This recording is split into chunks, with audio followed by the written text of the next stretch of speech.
नमस्कार, मैं हूं विद्यासागर। स्वागत है आप सभी का आज महाराष्ट्र में। और बुलेटिन में सबसे पहले बात कोरोना की करते हैं। तो महाराष्ट्र में कोरोना की दूसरी लहर ने कहर बरपाया था। वहीं राज्य के कई शहरों में कोरोना मरीजों की संख्या में बढ़ोतरी देखी गई। राज्य में ही पूरे देश में मरीजों की संख्या में लगातार अब गिरावट देखने को आई है। साथ ही रोजाना नए मरीजों की संख्या में भी कमी देखने को मिल रही है।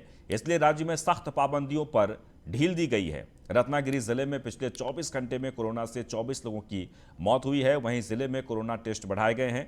4000 से ज़्यादा टेस्ट कराए गए हैं, जिसमें 659 कोरोना मरीज मिले। बता दें कि स्वास्थ्य मंत्रालय से मिली जानकारी के मुताबिक पिछले 24 घंटे में कोरोना से 4002 लोगों की मौत हुई है।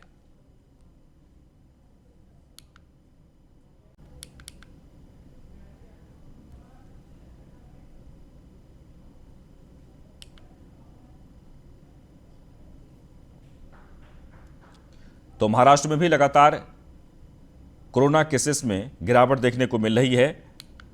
राज्य के कई शहरों में कोरोना मरीजों की संख्या में लगातार कमी देखने को मिल रही है। आगे बढ़ते हैं। मुंबई में केंद्रीय मंत्री रामदास अठावले ने बड़ा बयान देते हुए कहा कि महाराष्ट्र में पूर्व सहयोगी बीजेपी और शिवसेना समेत अन्य दलों की महागठबंधन सरकार बनाई जा सकती है। अठावले ने कहा कि इस महागठबंधन से सीएम पद को आधे आधे कार्यकाल के लिए शिवसेना के साथ बांटा जा सकता है। उन्होंने कहा कि इस मुद्दे को लेकर मैंने भाजपा नेता और पूर्व मुख्यमंत्री देवेंद्र फडणवीस से चर्चा की है और जल्द ही प्रधानमंत्री नरेंद्र मोदी के साथ बैठक में भी इस पर चर्चा की जाएगी।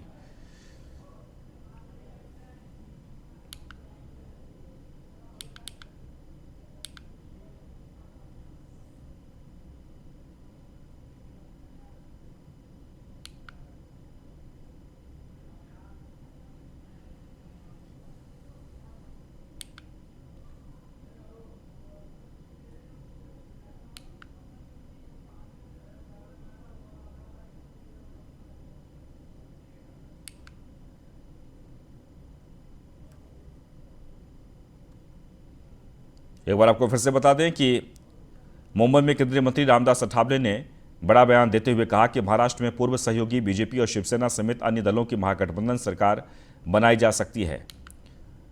अठावले ने कहा कि इस महागठबंधन में सीएम पद को आधे आधे कार्यकाल के लिए शिवसेना के साथ बांटा जा सकता है। आगे बढ़ते कोंकण के रत्नागिरी जिले में भारी बारिश होने की वजह से रेड अलर्ट जारी कर दिया गया है। इस आपदा से निपटने के लिए प्रशासन पूरी तरह से तैयार है। जिले में एनडीआरएफ की टीम भी पहुंच गई है। उनमें से 18 जवानों की एक टीम चिपलून में तैनात की गई है। फिलहाल एनडीआरएफ के जवान प्रभावित इलाकों का निरीक्षण कर रहे हैं। तो रत्नागिरी में भारी बारिश की संभावना है और इसलिए प्रशासन की तरफ से रेड अलर्ट जारी किया गया है।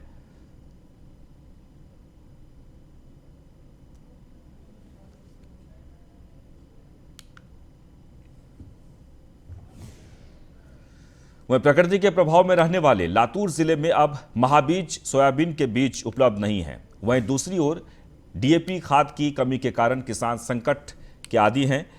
जिले को राज्य के सोयाबीन उत्पादक के रूप में जाना जाता है। जिले के 6 लाख हेक्टेयर क्षेत्र में हर साल 4,50,000 हेक्टेयर सोयाबीन बोया जाता है। उसके बाद 90 लाख हेक्टेयर अरहर और अन्य फसलों का उत्पादन होता है। तो दूसरी ओर चूंकि डीएपी सोयाबीन के लिए सबसे अच्छा स्टॉक है, जिले में 45 लाख मीट्रिक टन स्टॉक उपलब्ध था और अब यह स्टॉक भी समाप्त हो गया है। लातूर में सूखे के कारण किसानों को हर साल वित्तीय कठिनाइयों का सामना करना पड़ रहा है। बता दें कि सोयाबीन उत्पादन के हब के तौर पर पहचाने जाने वाले लातूर में इस साल सोयाबीन के उत्पादन में तेज गिरावट की आशंका जताई जा रही है।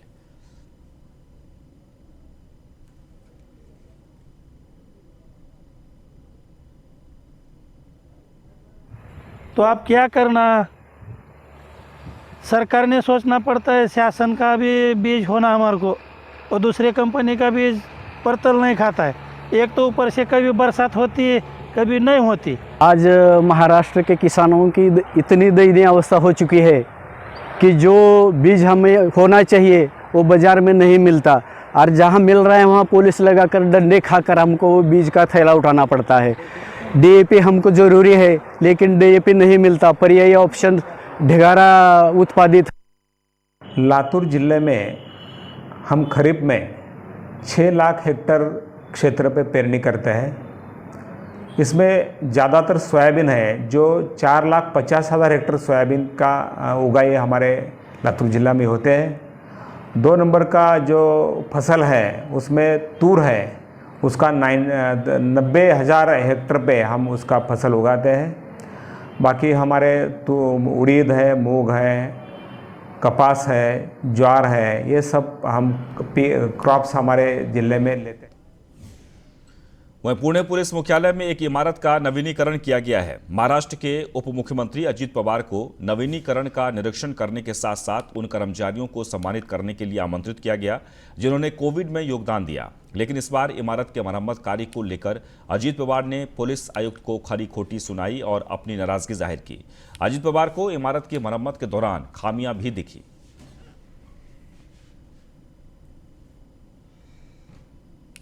पुणे पुलिस मुख्यालय में एक इमारत का नवीनीकरण किया गया है। महाराष्ट्र के उप मुख्यमंत्री अजित पवार को नवीनीकरण का निरीक्षण करने के साथ साथ उन कर्मचारियों को सम्मानित करने के लिए आमंत्रित किया गया जिन्होंने कोविड में योगदान दिया था।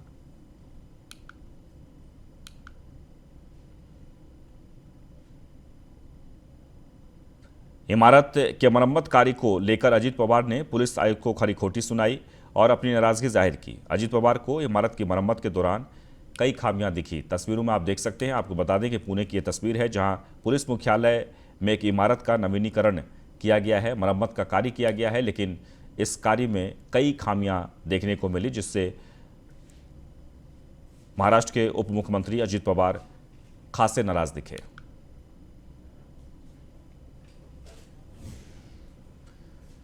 वहीं नागपुर के सदर फ्लाईओवर पर 2 कारों की भिड़ंत होने से हादसा हो गया है। हादसे में एक महिला समेत 5 लोग बुरी तरह से जख्मी हो गए।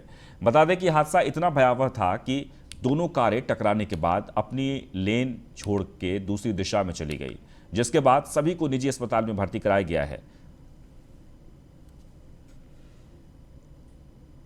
तस्वीरों में आप देख सकते हैं नागपुर की तस्वीर है जहां पर 2 कारों में आप टक्कर हो गई और इस टक्कर में कई लोग जख्मी हो गए। फिलहाल सभी को अस्पताल में भर्ती कराया गया है जहां पर इलाज चल रहा है।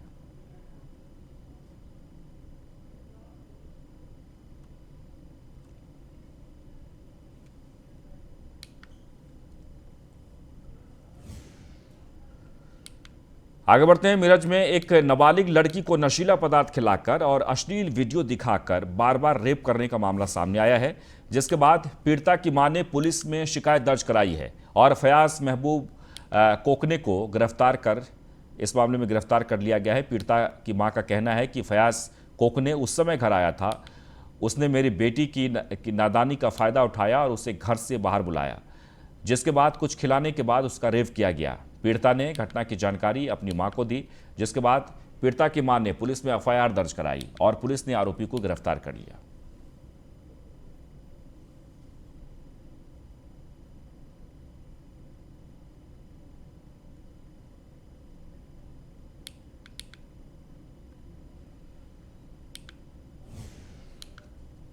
आगे बढ़ते हैं। कोरोना वायरस के प्रसार को नियंत्रित करने के लिए सरकार की तरफ से सुझाए गए उपायों के बाद रायगढ़ जिले के गांव धीरे धीरे कोरोना मुक्त होते जा रहे हैं।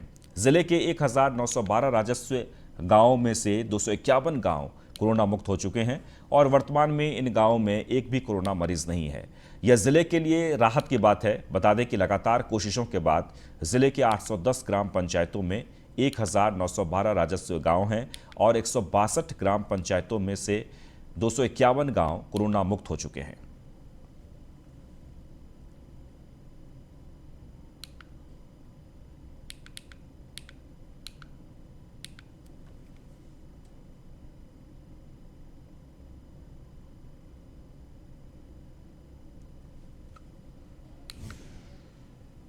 आगे बढ़ते हैं। धुले जिले में मानसून ने दस्तक दे दी है और इस मानसून में एक अद्भुत नजारा देखने को मिल रहा है, जहां सांपों का जोड़ा खेत में बारिश का मजा लेते हुए देखा गया। मोहाड़ी के रवंदले के खेत में सांपों का यह अद्भुत नजारा देखने को मिला, जहां सांपों के इस मिलन को देखने के लिए नागरिकों की भीड़ जमा हो गई। तस्वीरों में आप देख सकते हैं, धुले की यह तस्वीर है।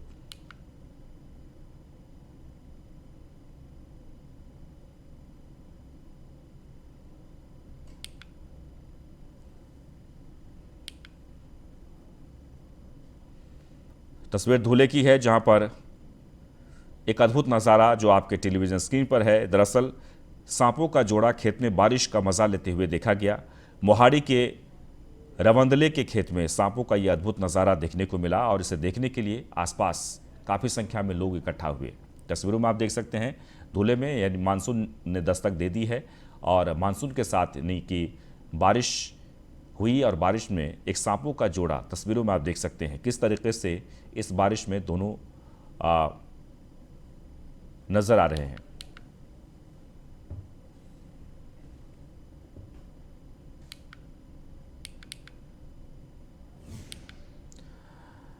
वहीं पुणे में पिछले साल की तरह इस बार भी आषाढ़ी वारी समारोह मनाई जाएगी। कोरोना के चलते राज्य सरकार ने केवल 10 पालिकाओं को वारी समारोह में भाग लेने की अनुमति दी है। ये 10 पालकी 20 बसों से पंढरपुर पहुंचेगी। हालांकि मुख्य मंदिर भक्तों और दर्शन के लिए बंद रहेगा।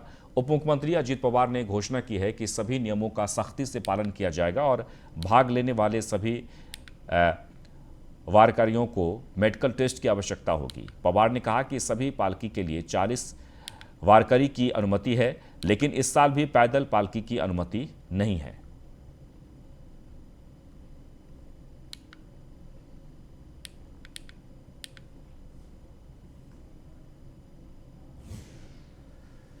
आगे बढ़ते हैं। रत्नागिरी जिले में 8 दिनों के गंभीर तालाबंदी के बाद रत्नागिरी जिला राज्य सरकार द्वारा घोषित नियमों के अनुसार चौथे चरण में प्रवेश कर रहा है, जिसके चलते रत्नागिरी में कड़े नियम अभी भी लागू है।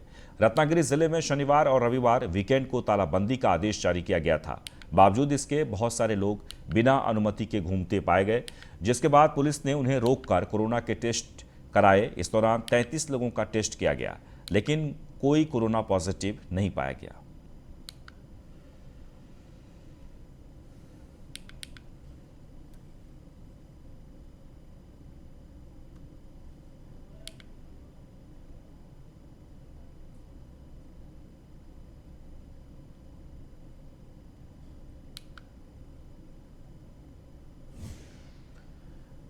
वह रायगढ़ जिले में कोरोना प्रकोप की दूसरी लहर थमने का नाम नहीं ले रही है और कोरोना के प्रकोप को रोकने के लिए प्रशासन की तरफ से आवश्यक उपाय भी किए जा रहे हैं। बता दें कि अलीबाग तालुका के 6 गांव ऐसे हैं जो कोरोना काल में हॉट स्पॉट हैं और इन 6 गांवों को सूक्ष्म नियंत्रण क्षेत्र घोषित किया गया है। इनमें सासवणे, नागांव और रेवदंडा भी शामिल है।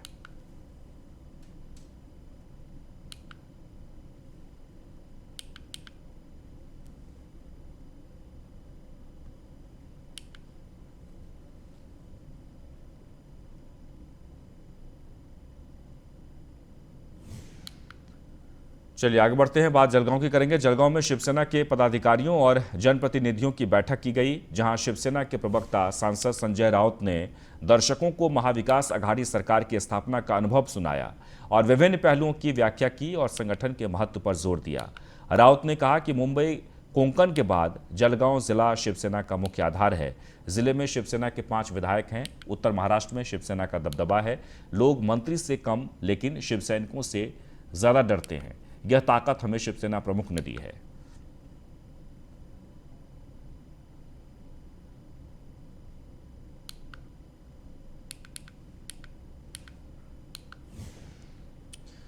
वह यवतमाल के बीचों बीच व्यवसायिक परिसर में कूड़े के ढेर लग गए हैं। नगरपालिका प्रशासन शहर की स्वच्छता को लेकर गंभीर नहीं है।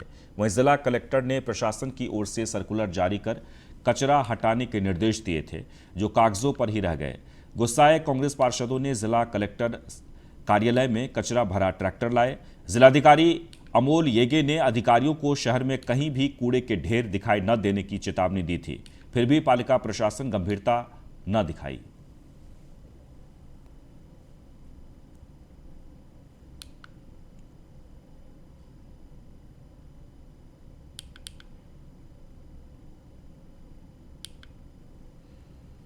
तस्वीरों में आप देख सकते हैं व्यवसायिक परिसर में कूड़े का ढेर और लोगों में काफ़ी इस बात को लेकर नाराजगी है।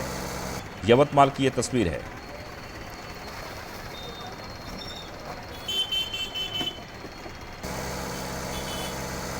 यवतमाल के बीचों बीच व्यवसायिक परिसर में कूड़े के ढेर लग गए हैं। नगरपालिका प्रशासन शहर की स्वच्छता को लेकर गंभीर नहीं है।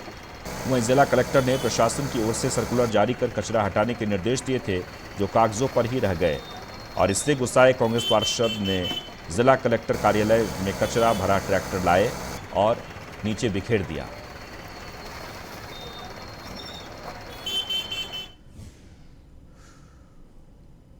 आगे बढ़ते हैं। जालना में तेज रफ्तार का कहर देखने को मिला है, जहां गांधीनगर के गोकुलवाड़ी में एक पैदल यात्री को कचरा डालने वाली गाड़ी ने कुचल दिया, जिससे युवक बुरी तरह से जख्मी हो गया है। वहीं घटना की सूचना पाकर मौके पर पहुंची पुलिस ने घायल युवक को इलाज के लिए अस्पताल में भर्ती कराया है।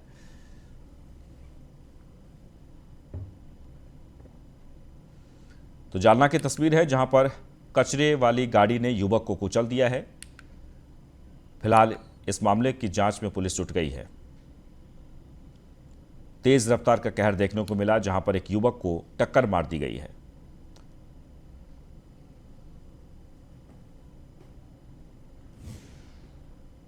आगे बढ़ते हैं। बॉलीवुड एक्ट्रेस शिल्पा शेट्टी आए दिन सुर्खियों में बनी रहती हैं। शिल्पा शेट्टी ने बिजनेसमैन राज कुंद्रा से साल 2009 में शादी की थी। शिल्पा शेट्टी के पति राज कुंद्रा की ये दूसरी शादी है। अब राज कुंद्रा ने पहली पत्नी कविता को लेकर चौंकाने वाले खुलासे किए हैं। राज कुंद्रा ने तलाक की वजह बताई कि तलाक के पीछे शिल्पा शेट्टी का बिल्कुल भी हाथ नहीं था। दरअसल हाल ही में शिल्पा शेट्टी के जन्मदिन पर कुछ पुराने आर्टिकल वायरल हुए, जिसमें राज कुंद्रा की पहली पत्नी कविता से तलाक पर शिल्पा शेट्टी को जिम्मेदार ठहराया गया। इन स्टोरीज को देखकर राज कुंद्रा काफी परेशान हो गए। ऐसे में राज कुंद्रा ने सफाई देते हुए कहा कि तलाक के लिए उनकी पहली पत्नी ही जिम्मेदार है। उन्होंने कहा कि कविता ने शिल्पा पर बेवजह आरोप लगाए थे।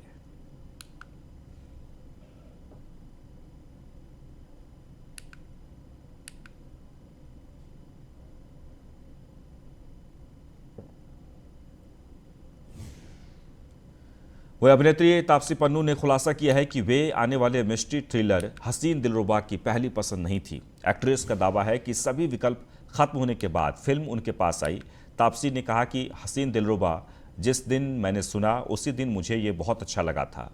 दुर्भाग्य से मैं फिल्म के लिए पहली पसंद नहीं थी और आखिरकार यह मेरे पास ही आई, क्योंकि उनके विकल्प खत्म हो गए थे। तापसी फिल्म को एक एक्टर के हाथ में कैंडी कहती हैं। तापसी ने कहा कि पुरानी कहावत है कि अगर यह आपके लिए है तो यह आपके पास ही आएगी। ये इस फिल्म पर बिल्कुल फिट बैठती है। यह सिर्फ एक खूबसूरती से लिखित एक कहानी है। इसमें ऐसे अद्भुत पात्र हैं जो एक एक्टर के हाथों में कैंडी के समान है।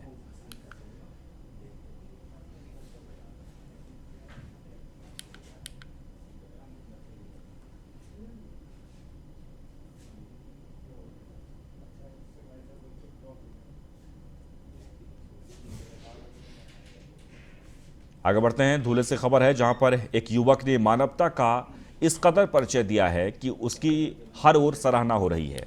दरअसल एक महिला कुएं में छलांग लगा दी थी, जिसे बचाने के लिए संजय थोरात खुद कुएं में कूद गए, जिससे महिला की जान बच गई।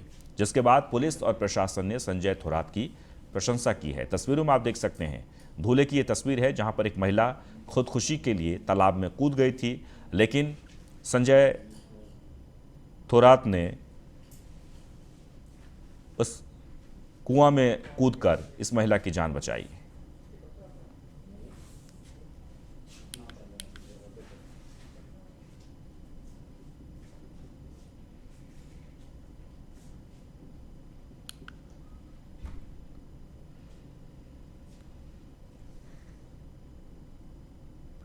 और इस घटना के बाद प्रशासन की तरफ से संजय थोरात को सम्मानित भी किया गया। तस्वीरों में आप देख सकते हैं। दरअसल एक महिला की जान बचाई गई। महिला खुदकुशी के लिए कुआं में कूद गई थी, लेकिन संजय थोरात ने कुआं में कूदकर इस महिला की जान बचा दी। आगे बढ़ते हैं। राष्ट्रीय आरोग्य अभियान के अंतर्गत कोल्हापुर के आजरा, चंदगढ़, भूदरगढ़ तालुका कार्यक्षेत्र में आरोग्य सेवा देने के लिए जिला परिषद को 40 लाख रुपये की कीमती की अत्याधुनिक मोबाइल मेडिकल यूनिट बस मिली है। बस से जो दुर्गम इलाकों के क्षेत्र में मरीजों को इमरजेंसी सेवा देने में आसानी होगी।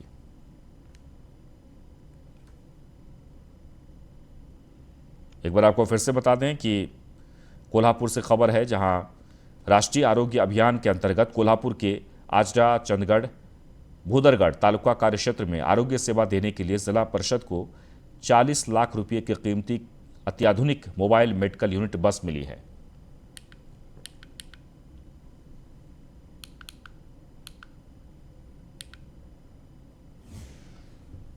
वह कोल्हापुर जिले में लॉकडाउन के चलते कई व्यापारियों के सामने रोजी रोटी का संकट खड़ा हो गया है, जिसे लेकर तमाम व्यापारी संगठनों ने प्रशासन से अपनी दुकान खोलने की मांग की है।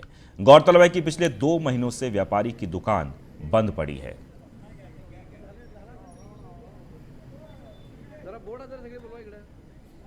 तस्वीरों में आप देख सकते हैं काफी संख्या में व्यापारीगण सड़कों पर उतर आए हैं।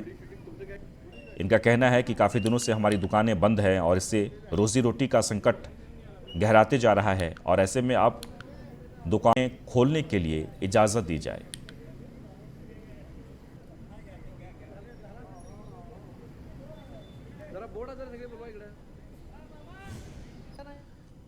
और इसी के साथ ही आज महाराष्ट्र में बस इतना ही, लेकिन आप बने रहें न्यूज़ 1 इंडिया के साथ। नमस्कार।